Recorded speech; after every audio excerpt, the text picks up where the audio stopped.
தற்போதைய அண்மை செய்தியை பார்த்துக் கொண்டிருக்கிறோம். முன்னாள் அமைச்சர் செந்தில் பாலாஜி வழக்கில் நாளை மறுநாள் சென்னை முதன்மை அமர்வு நீதிமன்றம் உத்தரவை பிறப்பிக்க இருக்கிறது. அமலாக்கத்துறை வழக்கிலிருந்து விடுவிக்க கோரிய மனு தொடர்பாக நாளை மறுநாள் உத்தரவு பிறப்பிக்க இருக்கிறது. தொடர்பான கூடுதல் விவரங்களோடு இணைகிறார் எமது நீதிமன்ற செய்தியாளர் மதன்.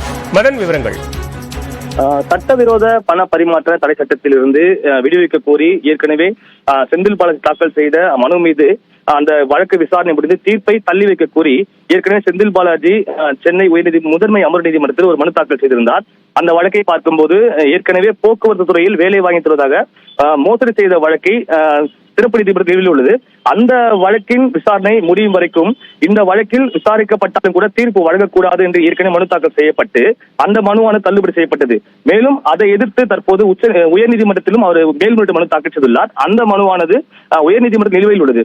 எனவே இந்த 2 காரணங்களுக்காக இந்த வழக்கின் தீர்ப்பை வழங்கக்கூடாது என்று அந்த புதிய மனு தாக்கல் செய்திருந்தார். இந்த மனு இன்று மீண்டும் விசாரணைக்கு வந்த போது செந்தில் பாலாஜி தரப்பில் எந்த ஒரு வாதங்களும் துவங்கவில்லை.